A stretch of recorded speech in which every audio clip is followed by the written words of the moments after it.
Hello friends, welcome back to your own channel. तो friends, आज की वीडियो में मैं आपसे डिस्कस करने वाली हूँ कुछ सिचुएशन बेस्ड क्वेश्चन जो आपके क्लासरूम के अंदर कुछ सिचुएशन हो सकती हैं। उस सिचुएशन में आप किस तरह से बच्चों को ट्रीट करेंगे। तो ऐसे क्वेश्चन आपसे एग्जामिनर पूछ सकता है, लेकिन मैं आपसे ये कहूंगी कि जो आंसर मैं बताऊंगी उसे आप मत बताइएगा, आप अपने अकॉर्डिंग आंसर बताइएगा।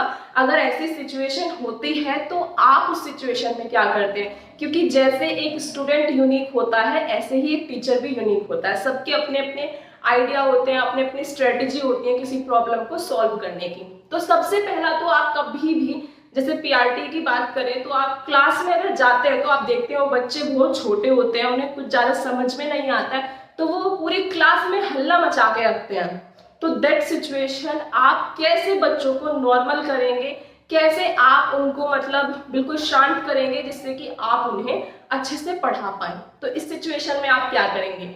तो अगर मैं अपनी सिचुएशन बताऊं, अगर मेरे साथ ऐसा होता है जब बच्चे बहुत ज्यादा शोर मचा रहे होते हैं और सुनते नहीं है कुछ, तो उस सिचुएशन में हम क्या करते हैं, तो हम उन्हें कुछ ना कुछ वार्म अप एक्टिविटी कराते हैं।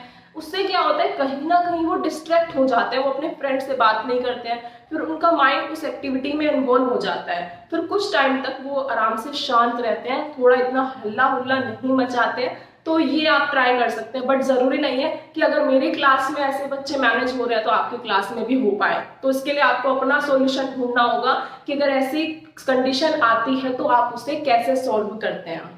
दूसरा क्वेश्चन होता है कि अगर आप अपनी क्लास में चाहते हैं, बच्चों के अंदर डिसिप्लिन लाना चाहते हैं, तो आप उस सिचुएशन में क्या करेंगे।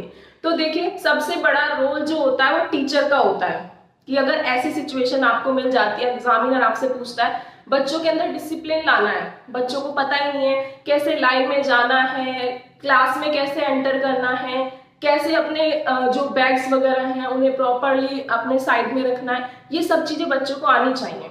तो वो आप कैसे सिखाएंगे उसे। तो उसके लिए सबसे बड़ा रोल मॉडल एक टीचर होती है। अगर आप खुद डिसिप्लिन में रहेंगे तो बच्चा आपसे सीखेगा, आप बच्चा आ सकते हो। उसके लिए आपको खुद सबसे पहले अपने अंदर डिसिप्लिन क्रिएट करना होगा। जैसे काफी टीचर्स होते हैं, जब हम छोटे थे तो टीचर्स टाइम पे ही नहीं आते थे क्लास में। जैसे मान लीजिए लेक्चर का टाइम हो गया है, 10 मिनट्स बाद टीचर क्लास में आ रहा है, तो हम खुद कहा करते थे कि पता नहीं, ये तो परवाह ही नहीं है, हमारी पढ़ाने का मन ही नहीं करता है, 10 मिनट लेट आते हैं, 10 मिनट पहले चले जाते हैं। तो आपको ऐसे नहीं करना है, आपको अपने टाइम पे जो आपका बिल्कुल एग्जैक्ट टाइम है उस पे क्लास में एंटर कर देना है। तो ऐसा नहीं होना चाहिए, बच्चे आपको ऑब्जर्व करते हैं, तो आपका डिसिप्लिन मैटर करता है कि बच्चे के डिसिप्लिन पे फर्क डालेगा। तो ये आपको करना होगा। नेक्स्ट आपका क्वेश्चन बनता है कि अगर मान लीजिए कोई बच्चा आपकी क्लास में बहुत ज्यादा मतलब एक कह सकते हैं उसे भरोसा ही नहीं है कि वो कर सकता है। तो ये सच बताऊं तो मेरी क्लास में एक स्टूडेंट है जिसका क्या नेचर है, उसे सब कुछ आता है, वो पूरा मतलब कह सकते हैं अच्छा बच्चा है, बहुत अच्छे मार्क्स आते हैं, पढ़ने में बहुत अच्छा है, लेकिन उसका जो सेल्फ कॉन्फिडेंस है ना वो कम है। वो क्या करता है, कुछ भी करने से पहले अगर मान लीजिए उस 5 क्वेश्चन से दिए हैं उसमें से एक क्वेश्चन उसे नहीं आता है तो वो रोने लग जाता है, उसे एक क्वेश्चन को ही करता रहेगा, मुझे नहीं आता। जबकि जब वो सोचना चाहता है तो उसे आंसर आ जाता है। तो दैट सिचुएशन आप क्या करेंगे। तो अगर मैं अपना बताऊं तो मैं उस सिचुएशन में उसे पहले बात करती हूँ, कंफर्ट फील कराती हूँ, उसको कोई स्टोरी सुनाती हूँ। छोटे बच्चे ज्यादातर स्टोरीज पे बिलीव करते हैं, तो उसे कोई स्टोरी सुनाई, स्टोरी सुनाने के बाद उसके अंदर एक मोटिवेशन जागता है, फिर वो खुद से कहता है कि हाँ मैम मैं कर लूंगा।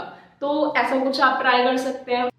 और नेक्स्ट एक क्वेश्चन आपसे ये भी पूछा जा सकता है, क्योंकि देखिए पहले टाइम में बच्चे ऐसे नहीं थे, लेकिन आजकल के बच्चे जो है बहुत ज्यादा स्मार्ट हो गए हैं। और स्मार्टनेस का कारण क्या है, जो हमारा सोशल मीडिया है और फोन यूज करने से बच्चा कहीं ना कहीं बहुत सारी चीज एक्स्ट्रा सीख रहा है। तो हो सकता है आपकी क्लास में बच्चा कुछ ऐसे वर्ड्स यूज कर रहा है जो उसे यूज नहीं करने चाहिए। तो आप उस सिचुएशन में क्या करेंगे। वो वर्ड्स एब्यूजिंग वर्ड्स भी हो सकते हैं, कुछ गलत भी हो सकता है कि इतनी उसकी उम्र नहीं है जितनी बड़ी बड़ी वो बातें कर रहा है। तो उस सिचुएशन में आप क्या करेंगे और आप कहेंगे कि मैम ऐसा कहाँ होता होगा छोटे बच्चों के साथ। तो मैं अगर आपको अपना रियल एग्जांपल दूं तो आप यकीन नहीं करेंगे, फर्स्ट क्लास के स्टूडेंट्स भी जो 12th क्लास के स्टूडेंट बातचीत करते हैं ऐसे हो चुके हैं।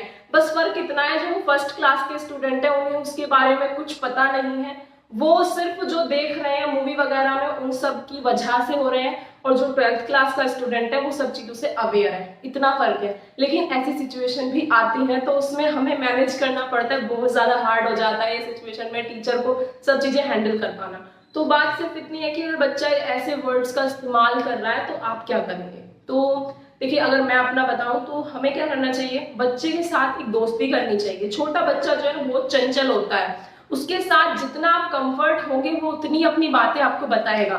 तो आप उसे क्लास में बात मत करिए, आप उसे फ्री टाइम में ग्राउंड में लेके जाइए, उससे बात करते करते उसकी डेली रूटीन पूछिए, क्या करता है, कहाँ जाता है खेलना, खुद किसके साथ खेलता है, ये सब बातें करके उसके कंफर्ट फील कराइए, उसे दोस्त वाली फीलिंग दीजिए कि हाँ मैम मेरी फ्रेंड है, ऐसा उसको लगना चाहिए। देन उसको समझाइए कि बच्चे अगर आप ऐसे ऐसे वर्ड्स का यूज करेंगे, उसे स्टोरी बना के सुना दीजिए कि एक बच्चा था वो ऐसे ही वर्ड्स यूज करता था, उसके सारे दोस्त उससे दूर हो गए, तो आप भी चाहते हो कि आपके दोस्त आपसे दूर हो जाएं। तो ऐसी कुछ स्ट्रेटेजी आप अपनी फॉलो कर सकते हैं। देखिए, जरूरी नहीं है कि अगर ये मैंने एक बच्चे पे इम्प्लीमेंट करी है तो दूसरे पे भी ये मैं इम्प्लीमेंट करूं तो उस पर इसका कुछ असर होगा। हर बच्चा अपना अपना एक यूनिक है, तो उन पे अपनी अपनी स्ट्रेटेजी फॉलो की जा सकती है, वो हम बच्चे के बिहेवियर को देख के कर सकते हैं।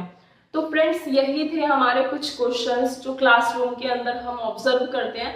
तो आपको ये पता होना चाहिए कैसे आप इसका आंसर करेंगे। आप आंसर आपको अपना खुद का ढूंढना है, क्वेश्चंस आपको पता हो गए हैं क्योंकि ये सिचुएशन आप फेस करते हैं। अगर आप अभी भी टीचिंग कर रहे हैं तो आपको कुछ ढूंढने की जरूरत नहीं है, क्योंकि आप खुद ही वहाँ पे लर्निंग बाय डूइंग हो जाता है। कहते हैं ना, करते करते हम सीख जाते हैं, सिचुएशन हो जाती है तो हम सॉल्व करते ही हैं उसको। लेकिन अगर आप टीचिंग नहीं कर रहे हैं तो आपको पता होना चाहिए कि आप कैसे उस सिचुएशन को हैंडल करेंगे।